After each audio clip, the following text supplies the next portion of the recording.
Creatures of the night, it's your girl Tati. Let's talk about AEW Worlds End pay-per-view. Now, we did have a pre-show. I normally don't talk about the pre-show. Y'all can go ahead and check that out on YouTube. It's for free.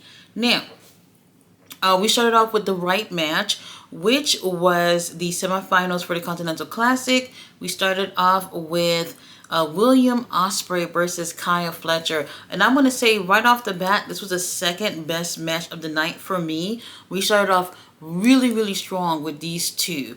And man, the chemistry between these two are just absolutely amazing. I had turned off my camera because I felt sick seeing how much blood was in that damn ring. The mat was covered in blood from Will Ospreay. Will Ospreay was just leaking all over the place. He had blood all over his face, all over his clothes. Kyle had his blood all over him. The blood was just way too much. Very dramatic in terms of, all the blood that was in this match. But still, that did not keep them away from having a really great match. Chemistry absolutely on point every single time.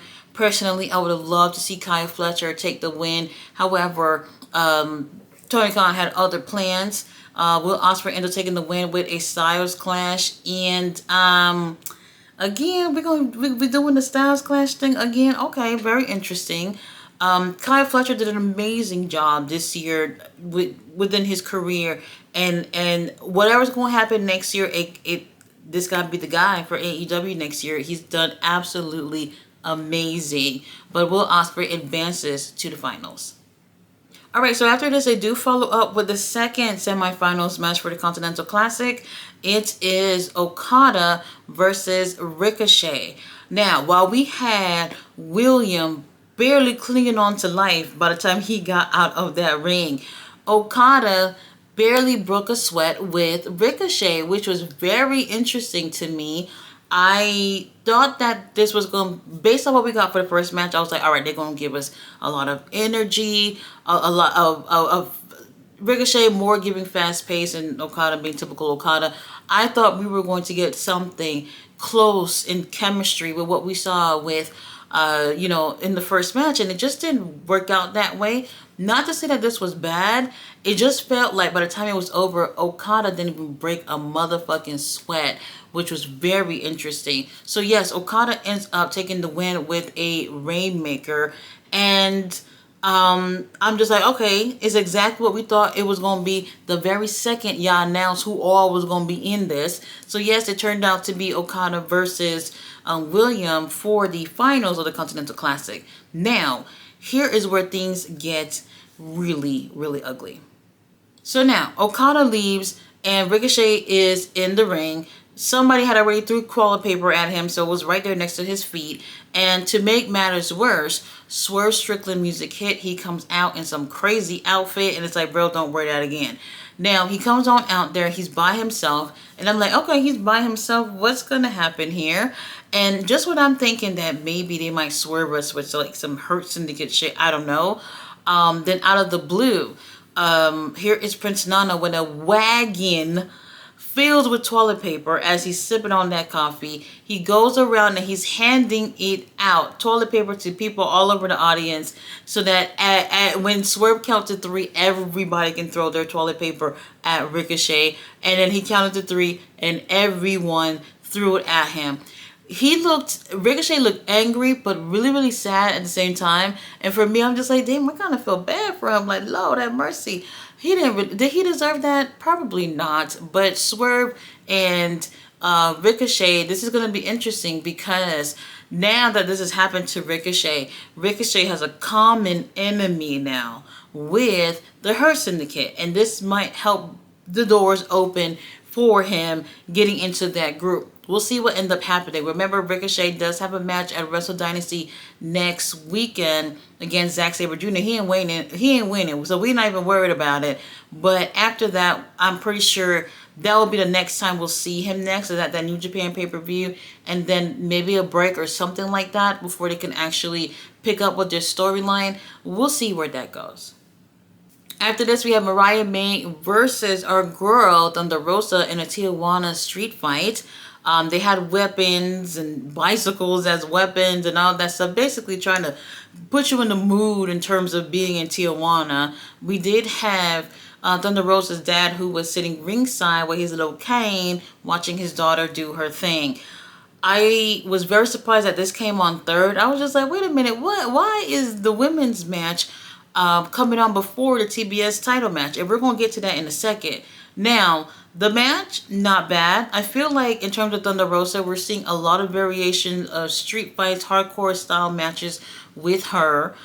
So because we've seen so much from her this year alone, it kind of felt like I wanted to see something that we did not see before, even though she had other opponents. And for me, it kind of felt meh to me. The chemistry between the girls were okay, nothing magical, and it was just all right for what it was. Mariah May was taunting Thunder Rosa's dad, even took his cane, and she was walking like an old man with the cane and just pretty much being totally annoying towards her dad. And Thunder Rosa obviously not liking that, even beating her with the cane to, get even with her. However, it's not looking good for our girl Thunder Rosa. She ends up taking an L, where we have Mariah, who hits a Storm Zero through a table. Okay, that was a really great finish for a match that wasn't as interesting as I hoped it would have been. Mariah retains. I don't know where the hell we're going with the story. After this, we do have, for the Dynamite Diamond Ring, we have MJF versus Adam Cole. Lord have mercy. MJF came out basically my complexion. I was just like, baby, what is going on? Why are you so brown? Adam Cole come out there. He's not as yellow as usual. But he comes out there and is just giving whatever. The match, not bad. So I have to say, with MJF being a monster heel, he helps carry this match, because it's really him being that evil guy, taunting the crowd, taunting Adam. We also had the Kingdom, who was standing outside by the Dynamite ring. And I was just like, I don't know why you're out here, but okay, whatever. Now, what was interesting was, for me, oh God, like, I know MJF, you get the same old with him, but in terms of telling a story throughout a match, he's amazing at that. However, Adam Cole, I don't know what it is. We have to go back to the motherfucking drawing board for him, because really, I didn't really feel like I didn't see anything that wowed me from Adam at all. They ended up doing this thing where, this is so stupid. MJF gets out the ring and pretends like the Kingdom had hurt him, like bashing his head into the steel steps, and he just lays there. Ref comes out there and sees, and he goes, "What? Did you hurt MJF? Did you hurt him?" And tell him to get the fuck up out of here. So the Kingdom had to leave, and from there, things get a little interesting. Now, MJF goes and reaches for the Dynamite ring. He puts it on, and he intends to cheat with it. However, Cole ends up taking that from him, and then just when I'm thinking that the ref gonna see him with it, it doesn't work out that way. And we do have MJF, who ends up taking the win. This is the 6th time, okay? Even though they brought that damn ring into the ring, it doesn't even help MJF take the win. He ends up going ahead and hit him with a low blow, and then hit him with a heat seeker for the win, which honestly is typical MJF, whatever. He wins the Dynamite ring for the 6th year in a row. I would say, Tony Khan, forget this Dynamite ring thing. It's over. MJF is the only person to have ever had it since the exception of this thing. I don't feel like this is something that they need to continue anymore, because really it doesn't feel like it holds any weight in AEW at all. However, there is more. MJF goes to attack Adam Cole, and then here comes a return. Roderick Strong, like I said, Roderick Strong ends up returning to help Cole, because he was going to break Cole's foot again with a chair. And remember, we did have MJF, who put out Roderick by putting his arm through a chair and supposedly breaking it. And he's been out ever since. So now he's back. And then just to make things, I guess, better, the Kingdom comes out there, and our boy Kyle O'Reilly comes on out there, which is very interesting. I was not expecting to see Kyle, but they end up committing a heinous attack on MJF. MJF don't bother nobody. Why y'all gonna put your hands on him? Anyway, they end up attacking him or whatnot, and everybody's happy about it. And we have the Undisputed Era, or whatever you want to call it now. They're all together in the ring, raising each other's hands. And I'm just like, let me just wait to see if the rest of the group is going to kick Adam Cole ass. And unfortunately, they did not. Up next, we have the international title on the line, Takeshita versus Powerhouse Hobbs. Uncle Don was here with a nice suit. Shit, what can I say that was nice about this? They picked up at the end. Okay. So, I've been following Takeshita even outside of AEW, so his New Japan matches and everything. I'm watching everything. The Maple Leaf Wrestling matches that he's been having since he's been holding this title. Takeshita has had absolutely amazing matches since he's been champion. This right here, I want to say it's either two things: that they didn't have really great chemistry with each other, or that Powerhouse Hobbs wasn't playing like he had an injury, that knee that hurt. He got that hurt from that match with Moxley earlier this year.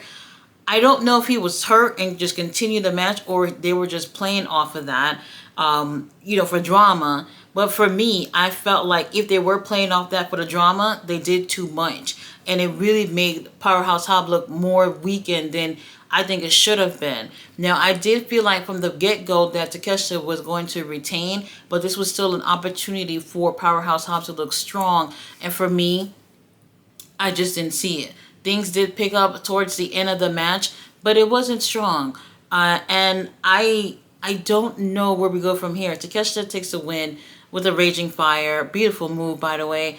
But it's just not enough to make Powerhouse Hobbs look good. I don't know if he's hurt or this is just all part of the show.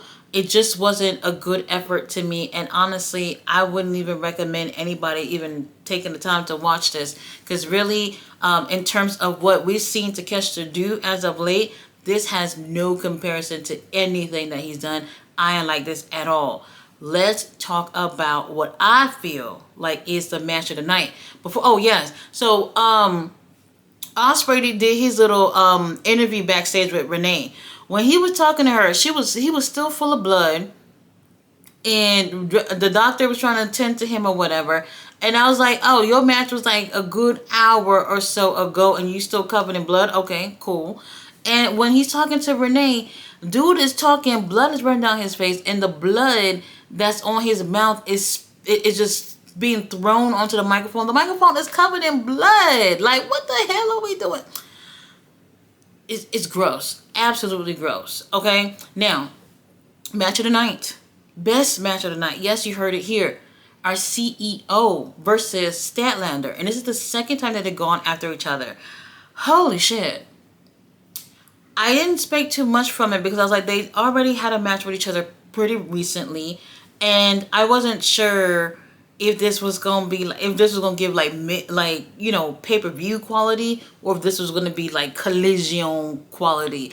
And holy shit, they did an amazing job. When I tell you that the intensity of this match will just keep you at the edge of your seat. The chemistry is so fucking amazing. And I just have to say, like, CEO, they've been coming at her ever since she's been in AEW, but she's been doing really, really well. Even though I have preferred her New Japan matches over AEW matches, this is the best match that she has had in AEW yet. And maybe the same for Statlander too. The chemistry is absolutely insane with these two. Now, CEO, and this is one of the best looks I've ever seen CEO in. That gear, holy shit, that blue and the brown, the gold, oh Lord have mercy. Amazing. She looked absolutely amazing. Now, Statlander obviously won't take the win for this. There was this part where somehow the ring skirt came off, and then we had CEO who trapped what's her name? Statlander's foot onto under the ring. I don't know what to call this, but something under the ring where her foot is trapped. And the referee was going to count to 10. When he got to 9, Mercedes jumped out the ring to break the 10 count. Like, let me punish this bitch some more. And I was just like, that is so heelish of you to do. I love it. But then she gets back in the ring. The referee is counting because Statlander's foot is still caught. So Statlander has no choice but to take her boot off and ends up getting back in there, which was so interesting because you're thinking that the referee was going to count to 10 and he's almost there. And we have CO who's laid up against the rope. She's smiling and she's counting along with the ref. And then Statlander just slides on in at number 9. That was like 2 milliseconds away from a 10. And the way the match shifted after that, the CEO is just like, I gotta go for the kill now. And they fucking killed it. This was the best match of the night. I really, really like this. CEO, she ends up leaving after the match and, you know, she looks all proud of herself, holding on to the titles like babies or whatever. But then that standing ovation that Chris Statlander got after that match was absolutely amazing. And I fucking loved it. If anything I could recommend on this, a few matches, but this right here to me, absolute best match of the night. I loved it. After this, we did have the finals of the Continental Classic. We did have Okada versus William. William came out there bloody as hell still. Well, they wrapped up his head with a bandage or whatever. And he had dry blood all over his body, all over his clothes. It's just like his hair was still red. And I was like, I mean, there's no showers back there or something. Like, I couldn't even believe that he came out like that. Whatever. The match was really great. Okada and William, they faced each other like a million times. If you only watch AEW or just WWE, whatever situation is that you've never seen them before, then the hype is more than actually what it was for people who have seen them in the ring a million times. So, match, not bad. I still didn't think it was better than Kyle Fletcher with William earlier that night, but I still think that they had a pretty great effort. Oh my God. There were so many times where it felt like William was going to win. And honestly, based off what Okada has done or lack thereof with the Continental title, I just didn't want to see William take the win. The chemistry I thought was there, but after what we got with Statlander and CEO and then earlier with William and Fletcher, it just didn't match up in energy with what I was expecting to get. But let's be real. The match with Ricochet and Okada barely broke a sweat. And then we had William, who went against Kyle Fletcher, damn near lost his life. So the energy was really different. But William was giving it his all, but not good enough. Okada retains the title. And then out of the blue, here is Christopher Daniels, who come out there getting his little TV time. And he goes on to say, normally as the EVP, I would be handing this title to you. And I was just like, since when did y'all do that? They never done that before. And then he goes on to say, well, I'm no longer the EVP. And I was like, wait a minute, you gonna come and beat him up for the title or something?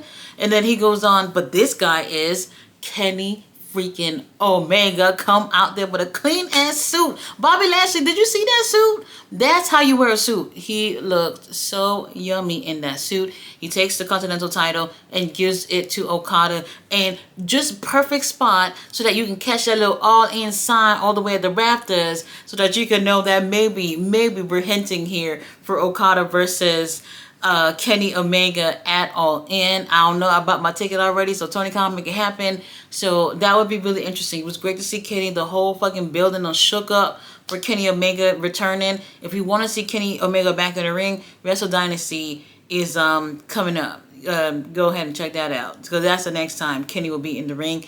I am so happy to see Kenny Omega back, and I want to see what ends up happening here. But I don't want to see Kenny fighting for no damn Continental title. Hell no. Main event. Main event. World title match. Moxley versus Hangman versus Jay White and them abs versus Orange Cassidy. Uh, well, this was pretty much Moxley and friends versus the other three. At first, what happened was the other three band together to try to take out John Moxley. When they did that Shield power bomb onto the announce table together onto John Moxley, it seemed like John was gonna be out for a little bit. So then Hangman was like, "All right, now I can whoop your asses." So then now the other three are fighting each other. However, John Moxley has friends. They all get involved, and